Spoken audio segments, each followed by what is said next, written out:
Most luxury clothing brand founders think that success comes from great designs, but I'm here to tell you that it doesn't. The biggest luxury brands in the world that you can think of, they all follow the same pattern. Whether it's Ralph Lauren or Loro Piano or any big other names that you can name in the space, they did not build the billion-dollar brands just simply because of posting high quality pieces.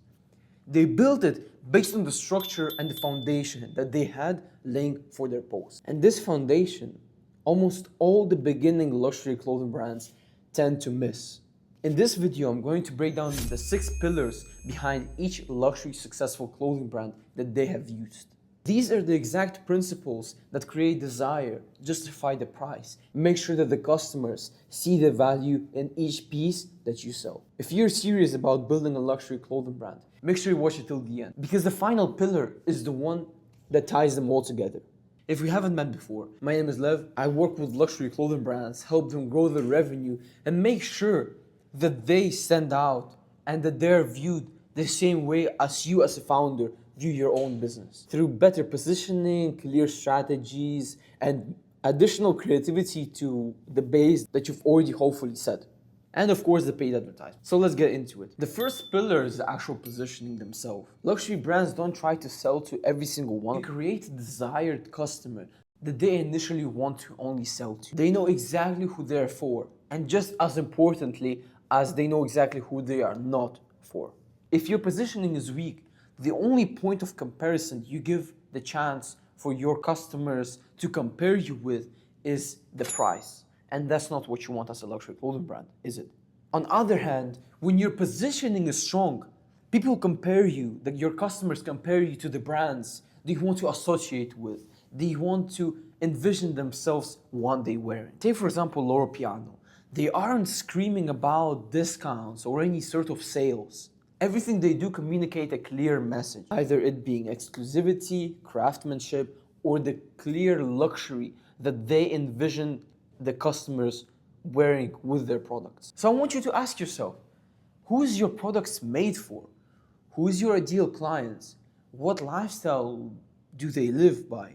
And why should they initially buy off you, not of your competitors? If you can't answer any of these questions in one sentence, then your positioning clearly needs some work. Now let's look at Loro Piano as a business.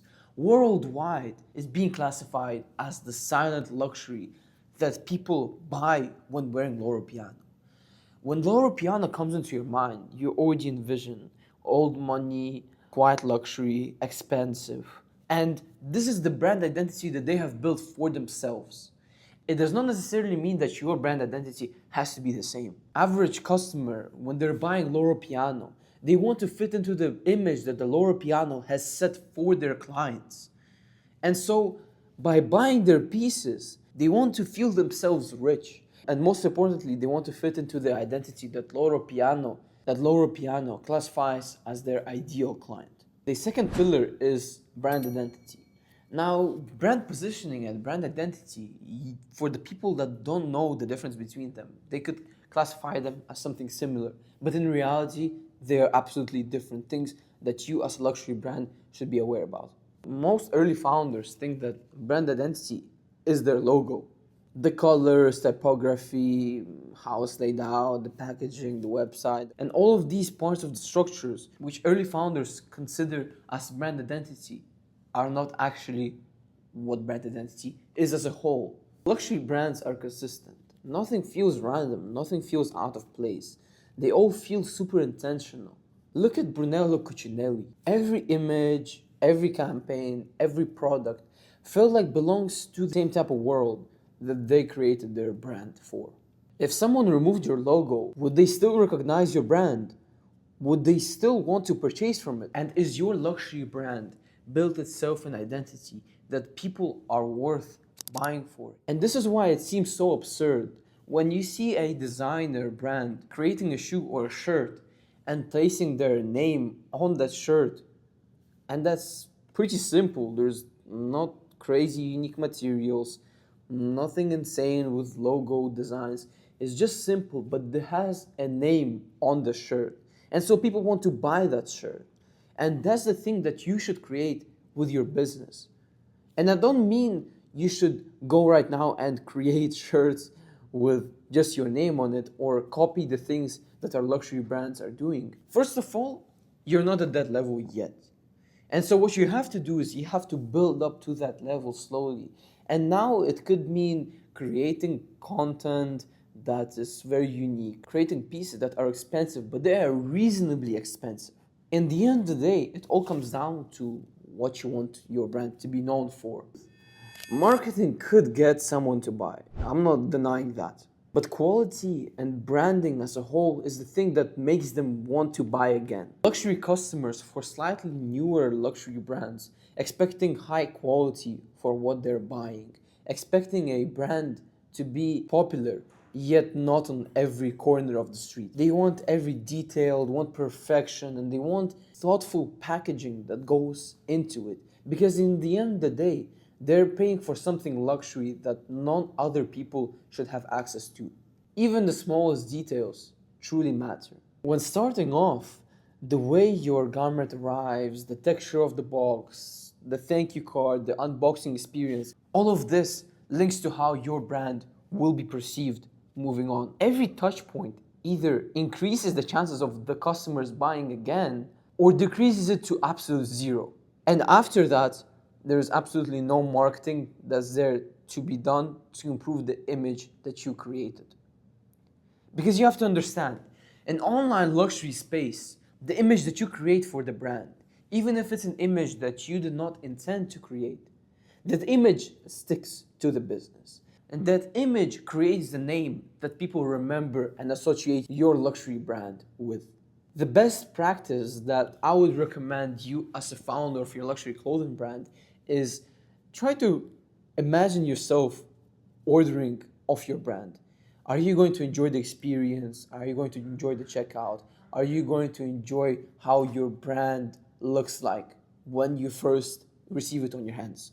And now the fourth thing, luxury brands, they don't have to constantly sell. You don't have to constantly put sales, constantly put a discount, special time offers. Nothing of that sort. Your luxury brand has to create a desire. Instead of saying buy a shirt, limited time discount, you have to tell a story that your customers have to believe in. In basic purchase psychology, people buy first emotionally, then they justify it with their logic. Your content shouldn't only explain what you sell and demonstrate the pieces themselves. It should make people imagine becoming the person that would ideally fit into wearing your brand's clothes. Pillar 5 is the customer experience. The fifth pillar is building a brand that people believe in. One common mistake that I see a lot of luxury clothing brands try to make when they don't know what to post is copying what already works for other businesses. And just copying won't only get your brand feel like everyone else. But if you want to build a brand that actually sticks and that actually grows over time and builds ideal customer base, then you have to output content that's defined uniquely by you. Customers can tell when the brand does not have its clear positioning and doesn't know exactly who their brand is for. The strongest luxury clothing brand have a clear point of view. Take Loro Piana, for example. They have built a clear point of view and they have built their ideal clients. And those clients are typically wealthy, making okay for themselves in their early 30s. So the luxury clothing brands that are making billions have a clear point of view. They know what they stand for and they know what they stick with. And the sixth pillar, the pillar that's going to determine everything for your luxury brand, is think long term. Now, seriously, think long term, think in advance, think in 20, 30 years. Because typically luxury brands are built over decades. None of the brands are built over 1 year. And the ones who were built in 1 year are now gone forever. So if you want to build a luxury clothing brand that actually sticks, make sure to think in advance. Make sure to think how you would want your brand to be perceived in 20 to 30 years. Make sure that people understand the true value of your pieces. You don't have to discount. If people don't buy now, that's okay. Keep the stock. Keep it and sell it afterwards. Plan for the next 1 to 2 years. Take actions fast, but create plans for future. And so I hope you liked the video. I want you to like it. Share it with a friend who owns a luxury brand or send this video to a luxury brand that will actually find this video useful. Hope you enjoyed the video, like and subscribe, and stay tuned for more videos like this.